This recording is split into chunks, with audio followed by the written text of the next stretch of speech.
Olá, amigos inscritos e membros del canal Spookroutes, Tio Spook novamente.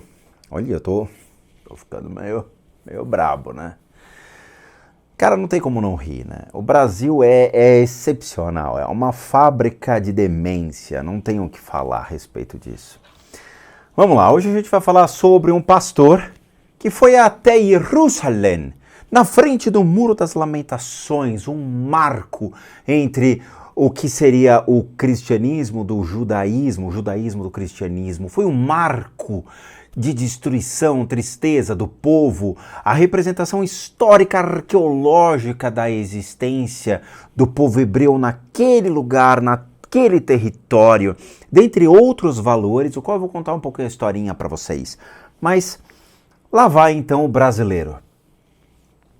Vai o brasileiro, com a Bíblia embaixo do braço, abre e começa a falar a pregação de Cristo para um povo que não reconhece Cristo como o seu Salvador.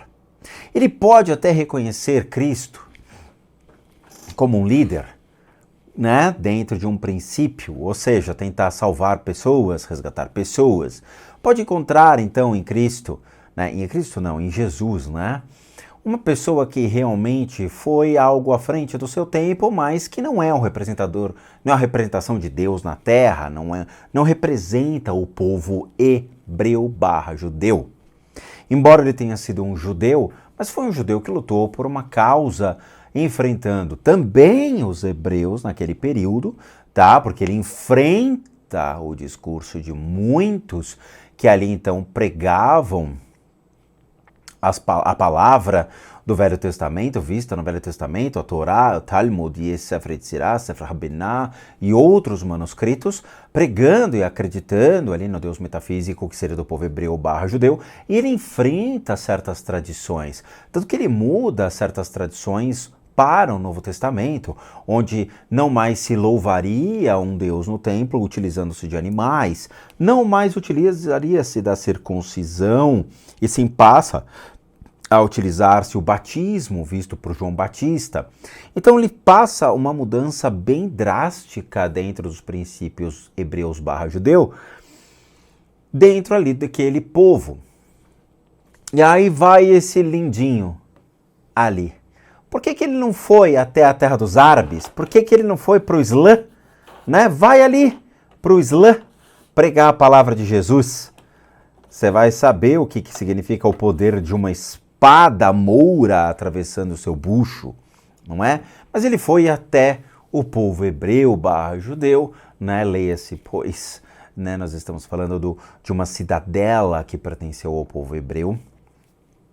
Então ele vai lá e prega a palavra, mas os sábios daquela região começam a perceber, né, o missionário.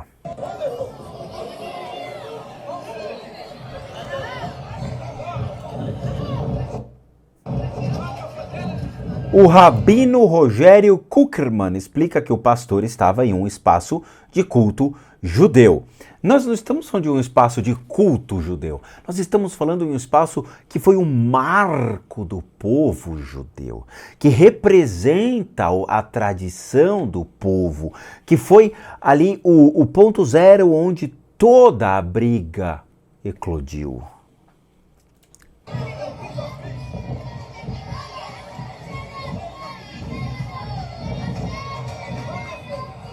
Wonderful! E não se deve confundir a autorização para a visitação de pessoas de outras religiões com liberdade para a prática de culto. Porra, mas isso é óbvio. Agora, de novo, eu queria ver esse pastor indo até a terra de Alá, do Islã, entrando então ali e pregando essa palavra. Não ia voltar com vida, provavelmente.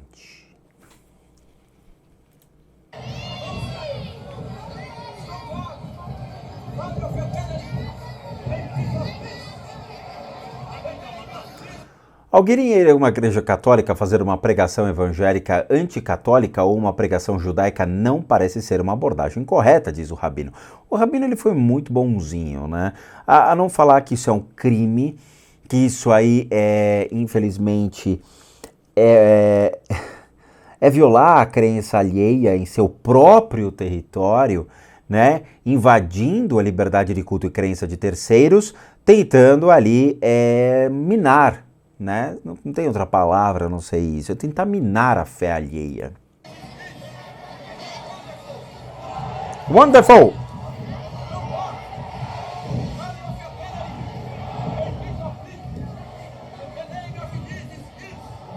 In the name of Jesus Christ!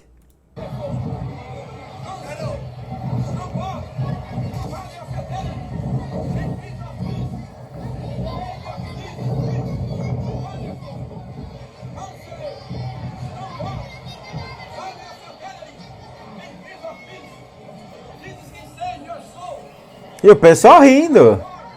O cara tá maluco? O que esse cara tá falando?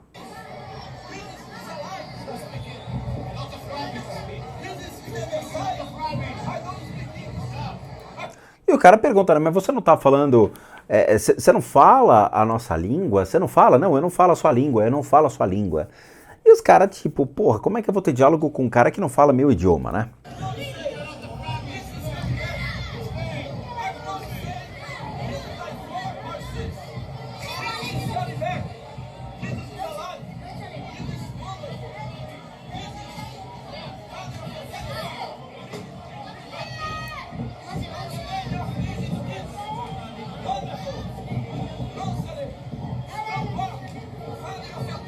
Cara, é uma viagem tão legal. Olha os rabinos, os radicíssimos ali, todo mundo fazendo as suas práticas. Sabe, é um lugar tão bonito para você observar o culto de uma religião, você vê a prática, você vê a devoção deles. É tão bonito de se ver, tá? E aí vai lá o pastor, cara. Ele acha que ele tá numa missão.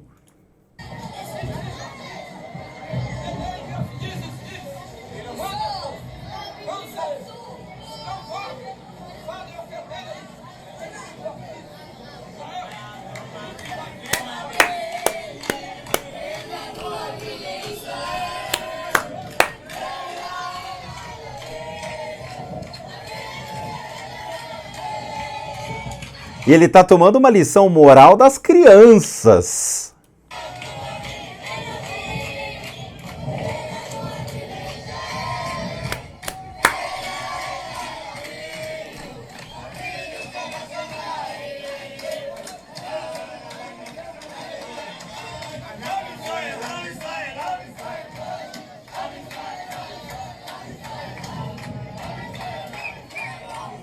Vergonhoso.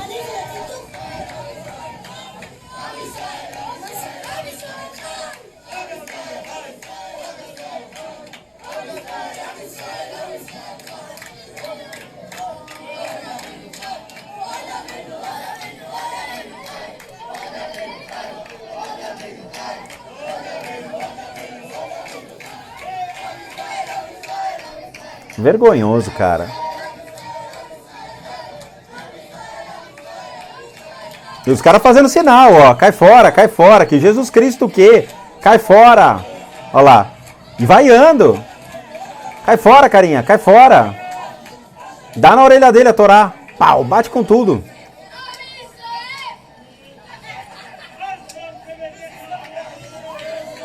Não sabe, né, brother? Vai na terra dos outros e não sabe o que tá falando. Aí vai o rabino te falar, amigão, você tá errado, cai fora.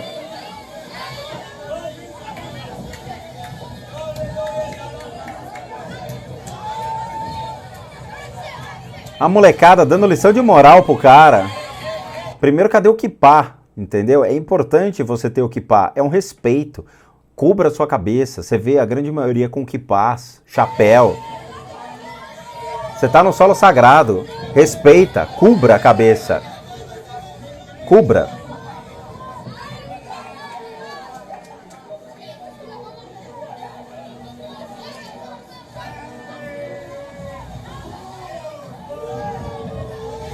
Foi vaiado, nenê.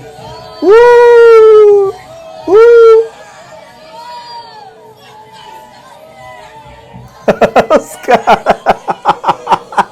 Os moleques aloprando o pastor. Puta, que vergonha. Como é, cadê aquelas duas velhas? Não, porque Israel é cristã, como o Brasil. Israel é cristã, como o Brasil.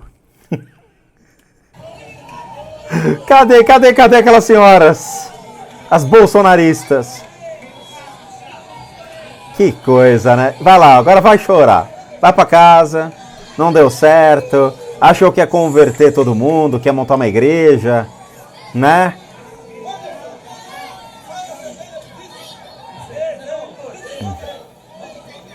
Só piora a situação do povo brasileiro lá fora, envergonha o Brasil, tá? É absurdo, é a ignorância.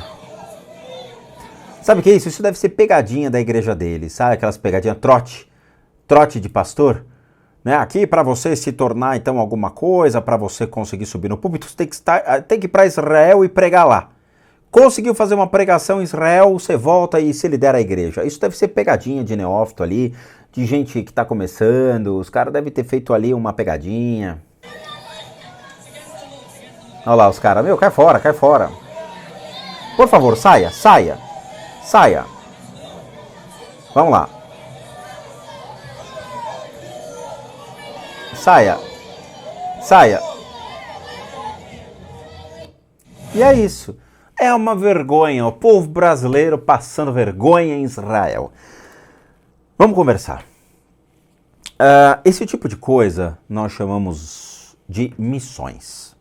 As missões aconteceram depois do período da igreja, tá? No período chamado pré-reforma, quando nós tivemos então a reforma protestante, que aconteceu entre 1600 e 1700 naquela época, e houve então a criação por meio dos puritanos das igrejas hoje consideradas mais batista, presbiteriana, metodista, anglicana já existia naquele período, mas você teve a formalização dessas igrejas chamadas de protestantes. Essas missões pré-determinadas então pela igreja seriam uma resposta à reforma, ou seja, causou um buraco, um rombo na igreja, e aí missionários foram jogados no mundo para então pregar a palavra da igreja. Isso dentro, obviamente, de uma igreja apostólica romana. Esse cara é um missionário, ele foi lá em uma missão dentro do aspecto da igreja neopentecostal a qual ele pertence. Ele não pertence ao Vaticano, ele não pertence à igreja apostólica romana. Ele pertence a uma vertente neopentecostal, o qual ele não tem a menor noção do que ele estava fazendo, uma total idiotice, falta de teologia, falta de ciências da religião, falta de bom senso. A cidade de Jerusalém é uma das cidades mais antigas do mundo, a qual então merece todo o nosso respeito, pois lá houve então um período de guerras entre povos, onde ela foi destruída, reconstruída constantemente, até sobrar somente os seus restos. A cidade então mantém os seus restos como o Muro das Lamentações. O Muro das Lamentações fazia parte então de um grande templo, chamado de Templo de Salomão. Tá? Historicamente, eu trouxe até um materialzinho muito legal aqui para vocês, onde nós temos o Templo de Jerusalém, que foi construído por Salomão cerca de 970 anos antes de Cristo, e reconstruído por Herodes em 19 anos antes de Cristo. 19 anos antes de Cristo. Era o símbolo e o centro do poder religioso e político dos judeus. Então vocês entendem a importância daquele templo? Somente o muro ocidental de sustentação da esplanada do templo permaneceu em pé, sendo chamado hoje de Muro da Lamentação, ou Muro das Lamentações. Então aquele muro que você está vendo é o resto de um templo que foi destruído ao longo de muitos e muitos séculos por diversas invasões de diversos povos que viram aquele templo erguido e falaram, não, vamos destruir. E eles reergueram novamente, vamos destruir. E assim foi. A destruição do templo constitui-se então num elemento determinante para a religião cristã.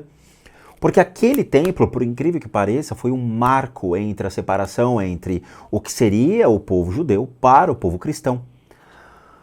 Então, e cada vez mais das suas origens judaicas. Isso é engraçado porque há uma grande confusão. Quando a gente fala dos concílios, por exemplo, o concílio de Niceia, de Trento e outros concílios que existiram naquela época, foram mais ou menos 21 concílios ao longo da história. Acredita-se que dentro desse um dos concílios é que então há uma ramificação clara e nítida entre o que seria o povo hebreu, judeu, né, para o povo então o cristão, da formação de Jesus, reconhecimento por meio dos fenômenos que foram vistos naquela época, que seriam os 50 dias depois da crucificação de Cristo, onde acontece a Pentecostes, onde foi então a primeira manifestação de línguas vista, onde povos passam ali a cruzar a cidade de Jerusalém e rezam dentro de uma uniformidade, uma beleza à vista. Então você tem certos fenômenos vistos por diversos povos ali naquela região e que então dá o surgimento da Igreja Apostólica Romana a partir dos 50 dias da crucificação de Cristo. Então o que nós temos aqui é um marco histórico, um marco que separa entre o povo judeu do povo de Cristo, ou cristão. Porém, aquela cidade, Jerusalém, é uma cidade do povo judeu. É onde o povo hebreu se formou, e depois, então, de 400 anos, ali, entre o Velho Testamento e o Novo Testamento, nós temos a história de Cristo. Então, o que realmente é a representação é do povo de Jerusalém, o povo tradicional hebreu e não cristão. E nesse período havia o Templo de Jerusalém, que abrigava a elite religiosa de Israel, que apesar de não ter mais o poder político há séculos, podia praticar sua religião livremente. Mas o cristianismo, que foi um termo empregado depois da morte de Cristo para os seus adeptos e seguidores, passou a ser um movimento dinâmico que crescia à medida que sofriam perseguições, as mesmas que enviavam Jesus para a cruz.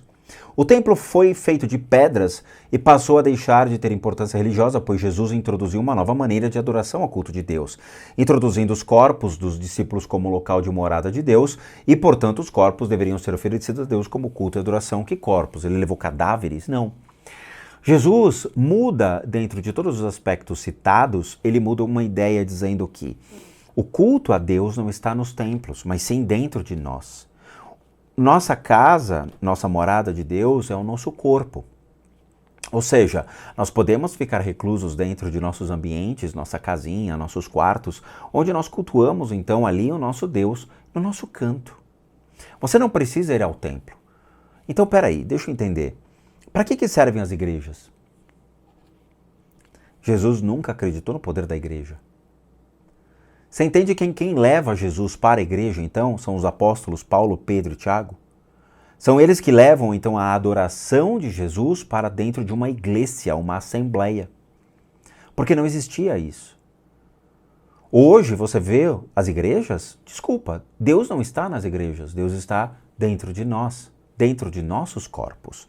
Isso eu estou falando utilizando-se o pressuposto cristão, porque eu sou budista. Eu tenho que deixar bem claro às pessoas que não conseguem ter o raciocínio lógico para entender aquele discurso que eu estou falando, tá? Eu estou interpretando as palavras de Jesus dentro da sua religião cristã, tudo bem? Eu sou budista, não tem Deus no budismo, nem Cristo no budismo. Eu estou explicando como um teólogo para vocês, ok? A gente tem que ter bom senso, porque tem gente que depois que eu falo dessa maneira, o cara fala, mas você não acredita em Deus? Aí eu não vou perder meu tempo explicando para a pessoa. Eu deleto o comentário e tchau, até logo. Então surge a figura do mártir. Estevão foi o primeiro. No ousado e santo Estevão temos um exemplo de verdadeiro crente militante. Foi ele o primeiro mártir cristão. E que grande vitória ele ganhou por causa de Cristo quando morreu pedindo ao Senhor pelos seus perseguidores. Tá? Aí tem toda a primeira perseguição que aconteceu por meio do imperador Nero em julho do ano de 64 depois de Cristo, tá? Quando Roma foi destruída pelo fogo, e Nero não foi o seu autor. Quem destruiu Roma foram os cristãos. Veja, eu como um educador, hoje eu estou fazendo 2 docências em ensino religioso e mais uma docência em educação para vocês. Quando a gente pega, então, o ensino à educação, o ensino que é nos fornecido, o ensino básico, a plataforma de base, ela é uma plataforma mais padronizada, dizendo uma verdade absoluta para vocês. Quando você estuda a história, ela trata uma verdade absoluta e única dentro do ensino da base, o ensino básico para as escolas, para então a formalização de um indivíduo. Quando você vai para um ensino superior, seja uma faculdade, um MBA, uma pós-graduação, especialização, mestrado, doutorado, você descobre que não é bem assim. A história, na verdade, ela é muito flexível, ela está sempre em mudança, sempre em alteração. Essa alteração, ela é observada por meio, obviamente, de estudos de outras competências, outras matérias, como arqueologia, sociologia, matérias que assim complementam os fatores históricos e que há necessidade de observá-las. Quando a gente entra em princípios de arqueologia, de estudos, de pesquisas antropológicas e tudo mais, você vai ver que quem ateou fogo em Roma foram os cristãos. Naquela época, nós tivemos um período de perseguição cristã muito séria. Mas por quê? Vocês acham que os imperadores, então, adoravam destruir os cristãos? Não. Na verdade, aconteceu um fenômeno muito ruim e que repete-se no dia de hoje. Infelizmente, os apóstolos, eles começaram a propagar junto ao Império Romano a ideia de que a Igreja Apostólica Romana, uma igreja, uma assembleia de apóstolos para, então, os romanos, tomando como alicerce Cristo, seria a melhor das religiões e a melhor possibilidade para toda a estrutura romana. Constantino, então, em 327 d.C., ele concorda e passa a assumir isso como uma verdade. Porém, nesses percalços, a constituição de uma igreja, a formalização de uma igreja, ela passa a ser, então, muito banho de sangue. Por quê? Porque ela passa a perseguir todos os hereges, levando a fogueira, a crucificação, a destruição, a morte, apedrejamento, guilhotina e tudo mais. Tudo que é possível para, então, impedir com que a igreja avance foi colocado por esses três indivíduos, esses três bandidos. Quando eles deturpam, então, todos os ensinamentos de Cristo e passam a agir de sua, vamos dizer assim, da sua benesse para a população, eles começam a crescer mais que os estados e gerar mais poder que muitos imperadores. Eles passam a predeterminar o que é certo e errado, eles passam a predeterminar força perante o Estado. E com a propagação, então, da palavra e propagação do cristão perante os estados, e leia-se os imperadores, todos os imperadores daquela época, passa-se, então, a termos um conflito. Esse conflito é impedir com que essa religião cresça e tome forma e mais poder que o Estado. Então todos os imperadores, inclusive Nero, passam a matar os cristãos para impedir com que essa propagação aconteça. E quando isso acontece, então nós temos revoltas populares, revoltas lideradas pela igreja, revolta liderada pelos seus então mandantes e aqueles então que estavam agindo em prol de uma maneira cega, lunática e fanática. Por isso que nós temos a representação de muitos dentro do conceito de ver o Coliseu com diversos cristãos sendo caçados, mortos em meio a gladiadores e tudo mais. Obviamente, depois de Constantino e o Édipo de Niceia, Édipo de Milão. Depois do Tratado de Édipo de Milão, a coisa passa a não ser mais vista dessa maneira, onde os cristãos têm mais direitos, onde o cristão ele passa a ter a sua liberdade de culto e crença, onde o cristão ele não mais será submetido a torturas e morte, tanto que os gladiadores naquela época deixam de existir depois disso. Então o que nós temos são conflitos sociais que infringiram então a queda do templo. Então as tropas romanas do general Tito tomaram a cidade de Jerusalém no dia 8 de setembro do ano 70 da era cristã e as tropas romanas entraram na cidade, o que por si só era proibido. O templo foi incendiado e os habitantes foram deportados como escravos. Tá? Então toda aquela cidade foi alvo de destruição de diversos períodos. E no século IV o cristianismo deixa de ser perseguido, se tornando a religião oficial do Estado romano, como a subida do trono de Constantino, o Grande. Foi exatamente o que eu falei. Tá? Então o que você tem é uma cidade que foi um marco fundamental dentro, obviamente, de um período muito ruim, de guerras, de tristeza, de conflitos sociais, políticos, econômicos também envoltos naquele período, e aquele processo da constituição do povo que precisava ter um alicerce, uma cidade para conviver, para sobreviver, e foi alvo de todos os imperadores, dos romanos, e depois de outros povos que vieram do norte destruindo toda a cidade. A cidade hoje, infelizmente, ela torna-se um marco histórico, não sendo reconstruída como deveria, mas uma lembrança muito séria de todo um drama de um povo que perdeu sua identidade. Perdeu. Eles saem de lá e eles vão migrando para os Estados Unidos, para as Américas, né? Então América do Norte, América do Sul, nós temos na Europa, nós temos judeus em todos os lugares hoje, mas os conflitos vistos hoje, você vê a questão de Palestina, Israel e outros, é uma tristeza.